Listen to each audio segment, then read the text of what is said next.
My next guest will make his return to action on August the 21st at UFC Vegas 34 against Alexandre Pantoja. And of course, is Brandon Royval on the show. Brandon, how are you? Good, and yourself? I'm doing good, man, and I'm really excited to see you back. Obviously, the last time that we saw you compete was against Brandon Moreno, and that didn't go your way. You had that shoulder injury. I want to dive into that here shortly. I first want to just talk about camp. How has it been thus far? August 21st is 2 weeks from now, so I got to imagine you're pretty eager to get back in that octagon. Yeah, straight up, man. Chomping at the bits on camp. Camp's been amazing, man. Camp's been I probably got the most individual work I've ever been able to get. Thankfully, but also I've just been able to I don't know, just have been recruiting all my coaches for their time and just getting privates and just I don't know, just focusing all my attention around beating Pantoja. So it's been nothing but great. I expect to just have a great performance, man. Honestly. And I understand you've been working a lot with Yusuf Zalal and Clay Masvidal. What has that been like? Clay Masvidal, I just got done having him being a Pantoja for me again, man. It's the greatest, man. He does a great job at imitating Pantoja, and then Yusuf Zalal is one of those guys that I just need to take a cup of take a cup of what he's drinking, because me and him meet in the middle of our fighting styles and skills is we're unstoppable, and I just need to take a little piece of what he has. And what he has is he's a methodical, very technical, well thought out fighter. And sometimes I just turn my brain off and just go, So it's if I can meet in the middle, think a little bit, and be a little bit smarter using the tools that I'm capable of using, and that Yusuf Zalal uses, I'll go out there and put on a fucking hell of a clinic on Pantoja. Yeah, no doubt. I do want to ask you about Yusuf. I haven't spoken to him since his recent fight against Woodson, and obviously he's on a little bit of a losing streak right now. Where's his head at mentally, because I know how difficult that's got to be when someone like yourself or him gets on a streak like that, So is he positive, and does he expect to be back here in the UFC soon? Yeah. So for me, it's hard to ever really, as a man, I don't know what's really going on in his head.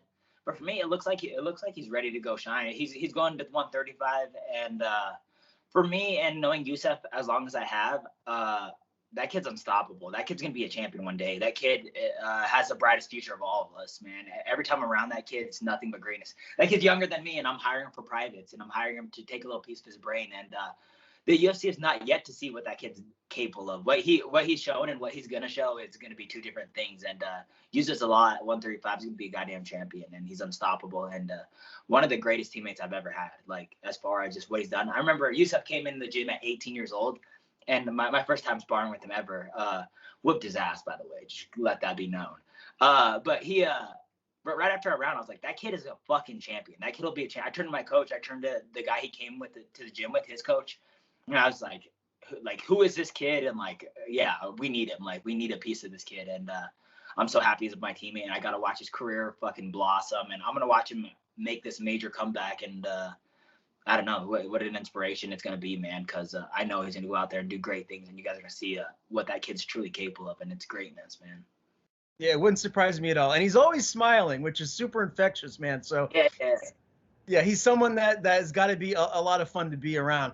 Now, I do want to ask you, about that Moreno fight. I mean, before the shoulder injury, he did have you in a couple compromising positions, but you had some success in that first round, man. What can you take from that fight here as you're moving forward? I'm sure wanting to get a rematch with him. Yeah. For me, it's just quit being a fucking showboat. A little bit dial in a little bit of myself. For me, the only reason I got put in that compromised position is because I tried to spinning back elbow him 3 times in a row, which is probably too many, honestly. But it's one of those things where it's just I was feeling really comfortable in that fight, and I was feeling really comfortable in the striking position, and it was just I got a little too comfortable, and I was doing reckless stuff, and I tend to do that, and that's why Yusuf Zalal is a good that having Yusuf Zalal kind of channel me in and getting me away from just free flowing and just kind of staying focused and staying smart the whole entire time, because I tend to have a little bit of a carefree attitude out there. I don't care if I get hit or whatever it is. And that being said, I think a little bit of that is why I went for 3 spinning back elbows in a row. And it's you don't do shit like that in the UFC. I could get away with that maybe in a shitty promotion, but not in the UFC. So I deserve the consequences of getting my back taken.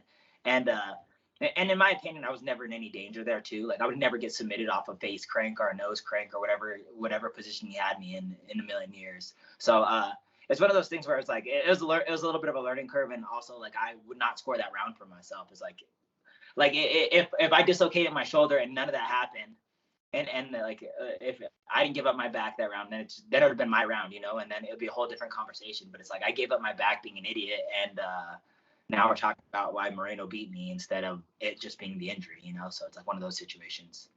When exactly did the injury happen? I mean, geez, at the end of the round, you looked like you were in a lot of pain, man. Can you tell me, like, when exactly do you remember that happening? And then what's the road to recovery been like? Because you had surgery shortly thereafter. Yeah. So the injury they think happens. So when I was going for a heel hook, I was trying to like ground and pound to like free that leg. So when you miss is when my arm went forward, and the doctor kind of explained to me that forward motion when the only time I kind of exposed it to pop out of place. So that's how bad my shoulder was, is like it barely missing a punch, and like it wasn't like I was trying to like knock him out. It's just I was just trying to distract him, you know. So when I missed it, it went forward, and that's when it popped out. So I think it was out. So I went into a reach across to grab the other foot. It was already out, and then that's when I fell to my back.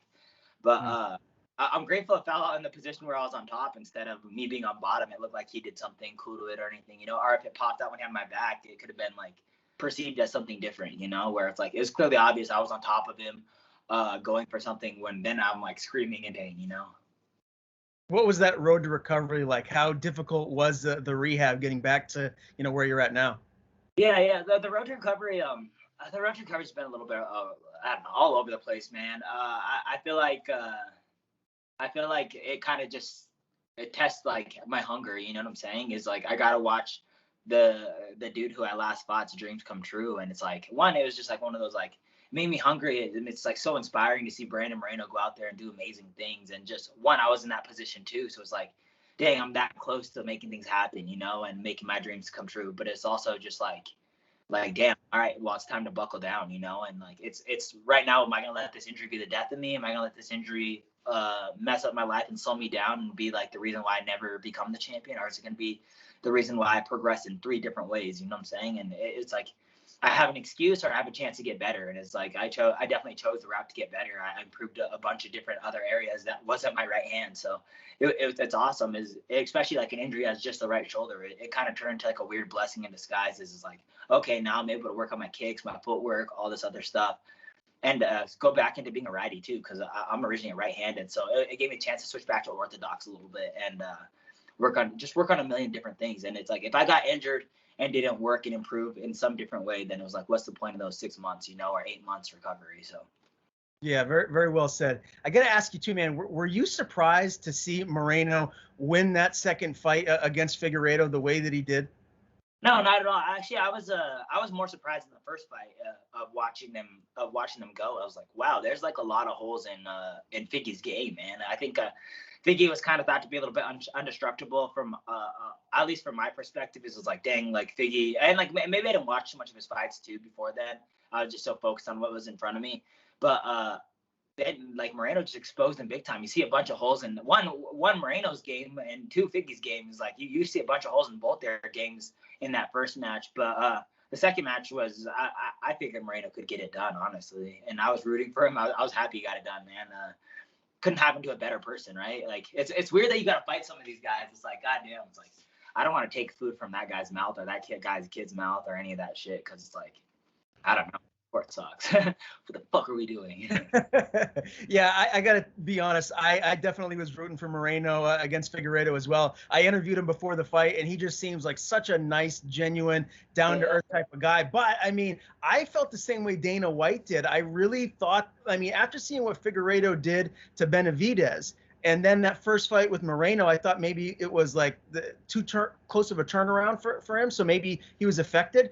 I thought Figueiredo was going to go in there and put it on him in the second fight. So I was surprised. Do you feel like you match up better stylistically with either man? Like, is there one guy that you feel like you have a better chance against if you do fight one of those guys? I'm going to whoop their asses, bro, honestly. I'm like, I don't want to say that against Brandon. It's like one of those dudes you don't really want to say like bad things like that about. But it's like, I'm going to whoop both of them. There's holes in both their games. I think I'm way more technical, faster, longer. I'm way longer. I know how to use my reach. I know, like I said, I I'm just way more technical than all those guys, and I can beat them in their own, like, in wherever you want to strike, you want to go to the ground, it doesn't matter to me. With both those guys too, I think Figgy proposes the more danger just because he goes for submissions really hard and then he tries to knock people out. Where it's like Brandon Moreno maybe doesn't have that knockout power and he's got like fewer submissions in his career. But that being said, is he also just submitted Figgy, so it's weird. MMA math's always weird, but I don't know. I like the way I match up against everybody in this division so far.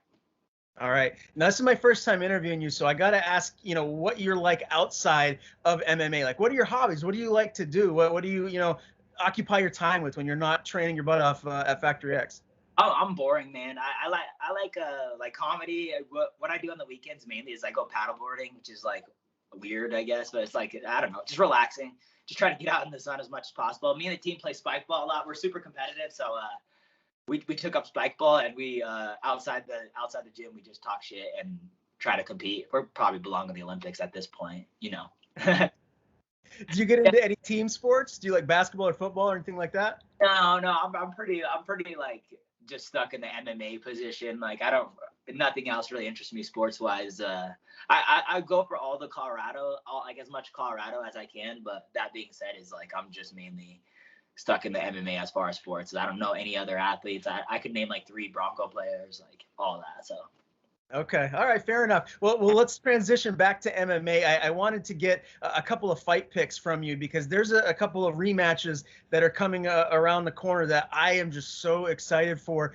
You got Usman and Covington too. You got Whitaker and Adesanya too. I mean, just those fights there. When you look at those 2 rematches, do you expect the champions to retain, or do you feel like we could see a new champion in either one of those weight classes? I thought Whitaker did such an amazing job against Gastelum.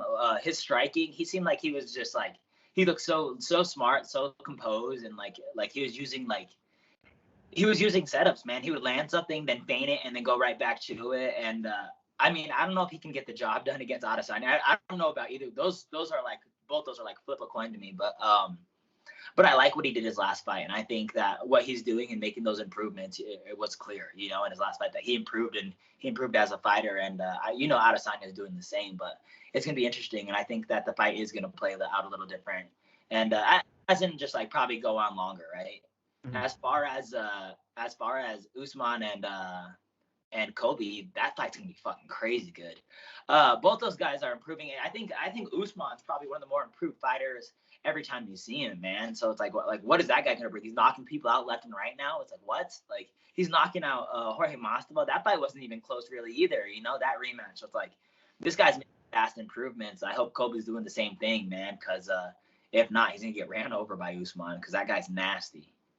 So if you had to make a pick with one guy or the other, both of those fights, Usman, and then I'll go for the Ciampa, even though I love Bobby Knuckles. Okay, good enough. Now the headlining fight for your event here is Cannonier and Gastelum. So stylistically, that's a really interesting matchup. Do you feel like Gastelum is going to get the better of him, or do you feel like Cannonier might be able to clip him and finish him? I don't know, man. I have no clue about that fight or that matchup, really, honestly. I think. I don't know, man. And then also on top of that, it's like, I'm going to have to see these 2 dudes. You want me to make a prediction? These guys are bigger than me. They're going to whoop my ass. It's like, hopefully I don't have to run into Bobby Knuckles after I just made this last prediction. But I don't know, man, honestly. That fight could play out either way with me. I just hope it's not as exciting as my fight is.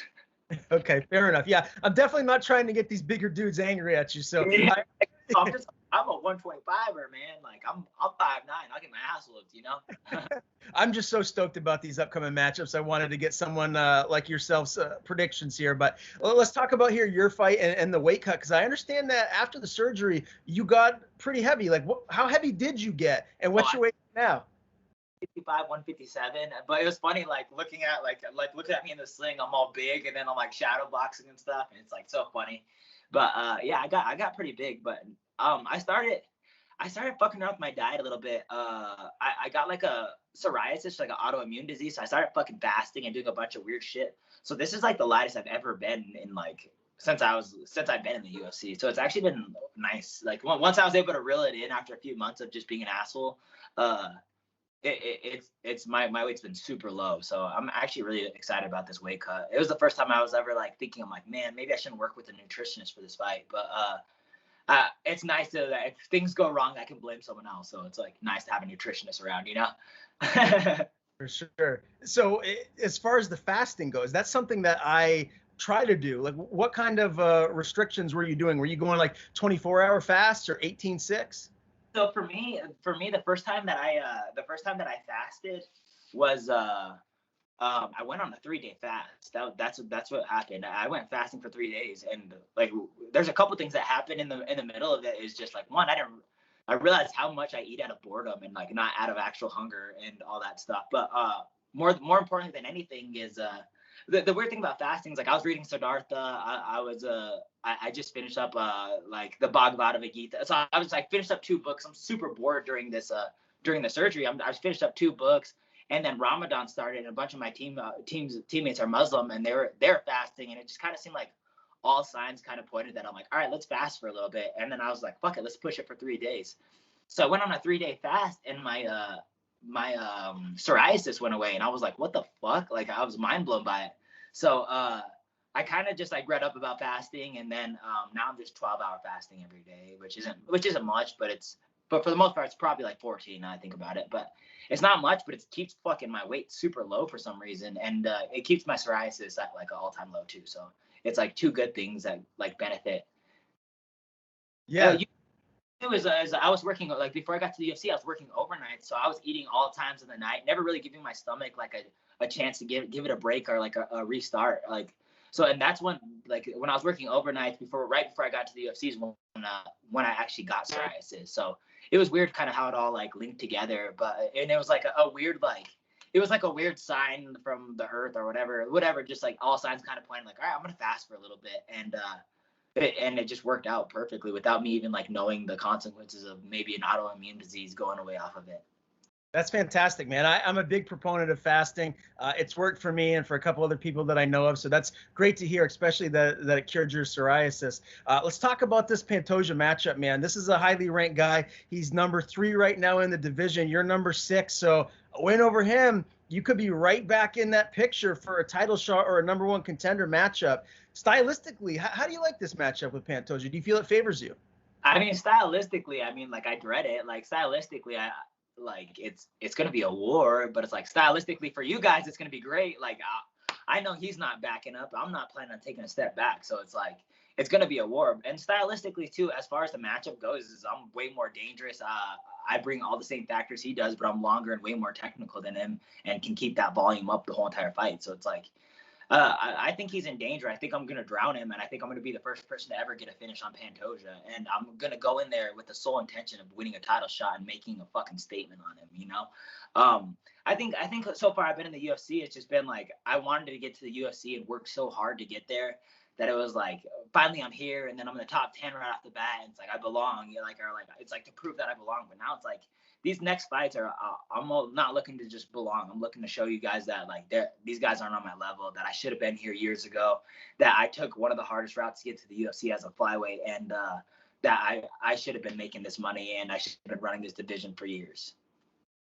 Man, and if you do go out there and you finish him, you know, when are you hoping to fight next? Are you hoping to fight obviously before you Immediately, bro. I finally get to the UFC, and then I have to have like 9 months off for surgery and all this other BS. So it's like I want to fight over and over and over again for the next couple of years and just retire and go off and sail into the sunset, hopefully, or fucking sailing back into the juvie system. I don't really know. Yeah.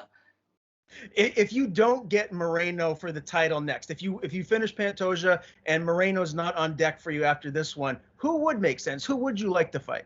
I think Askarov would probably make the most sense, but who I'd like to fight is just the money fight. I want to fight Figgy. I want to fight Figgy really bad. That'd be the next best fight. If I can't fight Moreno, which I assume that Figgy would be the one that would get the fight if I don't get the Moreno fight. So it's like I want to fight Figgy, or I just want to fight something that's going to do something for my career. I thought I was going to be the co-main event of this fucking card. I've come to find out this week that I'm 5th down. It's like, yo, like I want to be on these big cards. I want to be on like the main spots. I want to start taking over, and I want to start making a name for myself. And it's like I'm fighting in a possible contention fight, and I'm the 5th one down on a card.